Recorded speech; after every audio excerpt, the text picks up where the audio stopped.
5 ایسی جنگیں جو سلطنت عثمانیہ کے لیے تباہ کن ثابت ہوئیں۔ نمبر 5، جنگ سینٹ گاتھرڈ۔ 8 محرم الحرام 1075 ہجری بمطابق 1 اگست 1664 عیسوی کو سلطنت عثمانیہ اور آسٹریا کے درمیان جنگ ہوئی۔ دونوں فوجیں خانقاہ سینٹ گاتھرڈ کے میدان میں آمنے سامنے ہوئیں۔ اس جنگ میں کثیر تعداد میں ہونے کے باوجود عثمانیوں کو شکست ہوئی اور 10,000 عثمانی اس جنگ میں شہید ہوئے۔ یوں یہ سلطنت عثمانیہ کی پہلی زبردست شکست تھی جو عثمانیوں کو آسٹریا کے ہاتھوں ملی تھی، اور یوں اہل یورپ کو احساس ہوا کہ اب سلطنت عثمانیہ کو شکست دینا کوئی مشکل کام نہیں رہا۔ نمبر 4، جنگ زنتا۔ عثمانیوں کو چوتھی بڑی شکست پھر آسٹریا ہی کے ہاتھوں ہوئی۔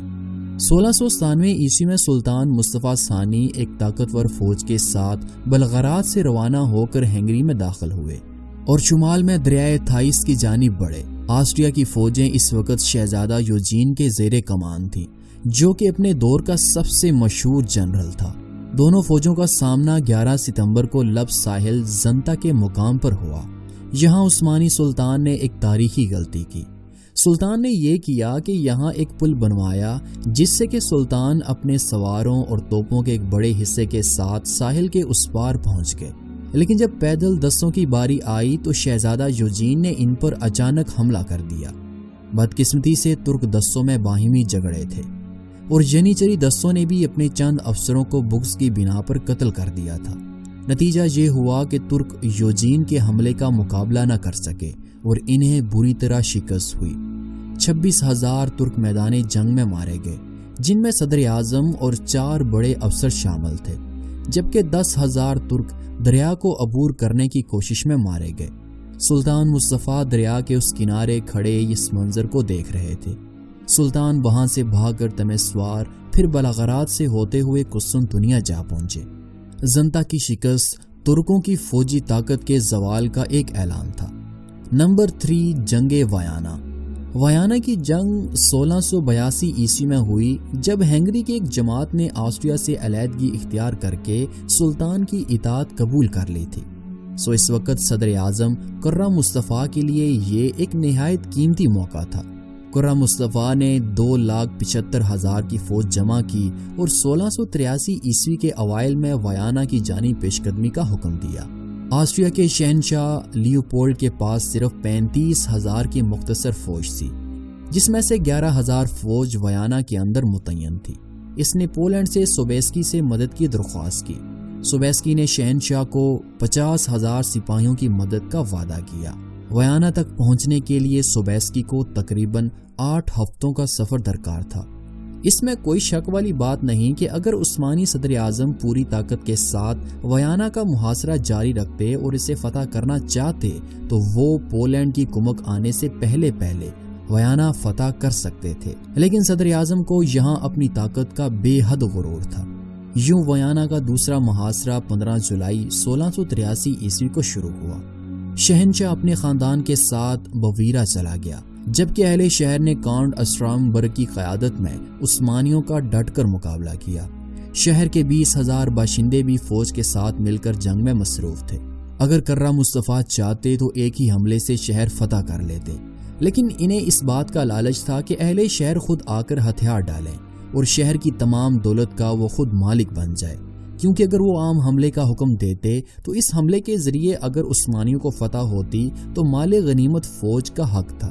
ادھر سوبیسکی تیزی کے ساتھ پیش قدمی کرتا رہا اور جلد وہ آسٹریا کی شاہی فوج کے سپہ سالار شہزادہ چارلس آف لورین سے آ ملا، جو کہ ویانا سے کچھ دور کھڑا اس کے انتظار میں تھا۔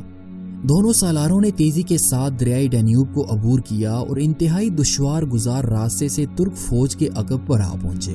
اگر قرہ مصطفیٰ چاہتا تو انہیں اس دشوار گزار راستے پر ہی حملہ کر کے انہیں ختم کر سکتا تھا، لیکن اسے اپنی تعداد پر بڑا ناز تھا۔ عیسائیوں کے عقب سے اچانک حملے کی شدت سے تاتاری دستوں کے قدم اکھڑ گئے اور یوں پوری فوج میں انتشار پیدا ہو گیا۔ تاتاریوں کے منتشر ہو جانے کے بعد سوبیسکی نے عثمانی لشکر کے قلب پر حملہ کر دیا۔ عثمانی فوج کثیر تعداد میں ہونے کے باوجود بھاگ کھڑی ہوئی، جبکہ ینیچری دستہ شہر کے محاصرے میں مصروف تھا۔ لوٹ مار کے بعد سوبیسکی ینیچری دستوں کی جانب بڑھا، ینیچری دستوں نے حملوں میں جان لگا دی، لیکن تینوں طرف سے شدید حملوں کی وجہ سے ینیچری سپاہی ایک ایک کر کے شہید ہو گئے۔ اس فتح پر عیسائیوں کو 300 توپیں، 9000 گولہ بارود کی گاڑیاں اور 25,000 خیمے مال غنیمت کے طور پر ہاتھ آئے۔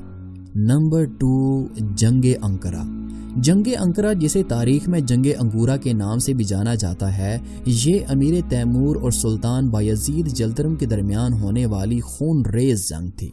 اس جنگ میں بایزید کے ساتھ 1,20,000 کی فوج تھی، جبکہ امیر تیمور کے ساتھ تقریباً 8 لاکھ کی فوج تھی۔ 17 ذی الحج 804 ہجری بمطابق 20 جولائی 1402 عیسوی کو وہ مارکا پیش آیا جس نے امیر تیمور کی شہرت و عظمت کو حیات ابدی بخشی اور سلطان بایزید جلدرم کی ذلت و رسوائی کو ہمیشہ کے لیے تاریخ کا حصہ بنا ڈالا۔ انقرہ کی یہ جنگ صبح طلوع فجر سے قبل شروع ہو چکی تھی اور غروب آفتاب تک جاری رہی۔ اس دن سلطان بایزید جلدرم نے سپاہ گیری اور سپہ سالاری کے خوب جوہر دکھائے۔ سلطان بایزید کی فوج بھی بڑی بہادری سے لڑی، لیکن امیر تیمور کی کثیر فوج اور جنگی حالات کے سامنے بایزید کی تمام کوششیں ناکام نظر آنے لگیں۔ جنگ شروع ہونے کی تھوڑی دیر کے بعد تتاری، جنہیں امیر تیمور نے پہلے ہی اپنے ساتھ ملا لیا تھا، وہ اپنے سرداروں کے ساتھ تیمور کے لشکر سے جا ملے۔ اس دوران اسٹیفن لازار اپنی وفاداری پر قائم رہا اور سلطان کے شانہ بشانہ لڑتا رہا، لیکن آخر میں جب اس نے دیکھا کہ بایزید کو شکست ہو کر رہے گی تو وہ بھی میدان جنگ سے بھاگ کھڑا ہوا۔ اب سلطان بایزید جلدرم کے ساتھ صرف 10,000 ینیچری فوج کا دستہ باقی رہ گیا تھا۔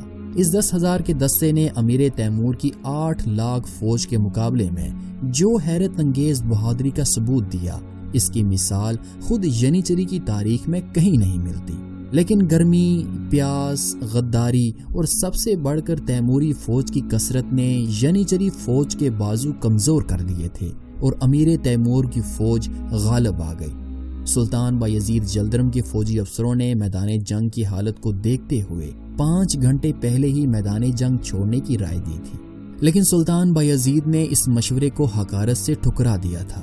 اب جب کہ وقت ہاتھ سے نکل چکا تھا، سلطان بایزید نے بھاگنے کی کوشش کی، لیکن محمود خان نے آگے بڑھ کر سلطان بایزید کو گرفتار کر لیا۔ نمبر 1، جنگ عظیم اول۔ ناظرین، اب تک کی جنگوں میں شکست کے باوجود کم سے کم سلطنت کا وجود قائم رہا کرتا تھا، لیکن جنگ عظیم اول کی شکست سلطنت عثمانیہ کے تابوت میں آخری کیل ثابت ہوئی۔ جنگ عظیم اول جو کہ 1914 میں شروع ہو چکی تھی، اس جنگ میں ترکی نے ابھی تک شرکت نہیں کی تھی، لیکن ترکی کو روس کی طرف سے شدید خطرہ تھا، کیونکہ گزشتہ جنگوں میں جو نقصان روس نے سلطنت عثمانیہ کو دیا تھا، شاید ہی کسی اور دشمن ملک نے عثمانیوں کو دیا ہو۔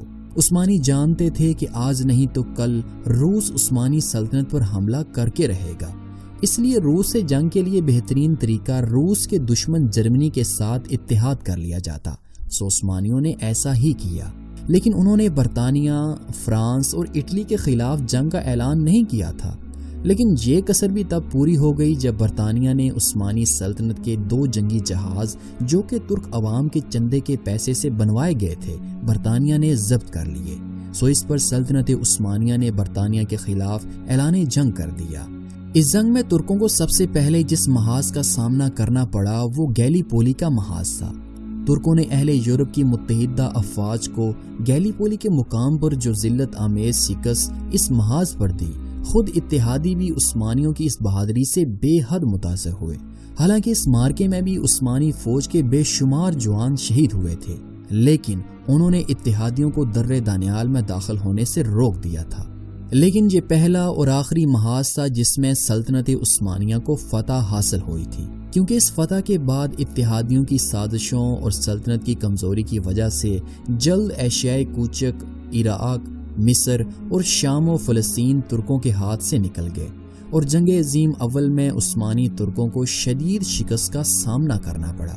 جنگ عظیم اول تو 1918 میں ختم ہو گئی تھی، جبکہ 1922 میں 600 سالوں پر محیط مسلمانوں کی عظیم الشان سلطنت عثمانیہ کا بھی خاتمہ ہو گیا۔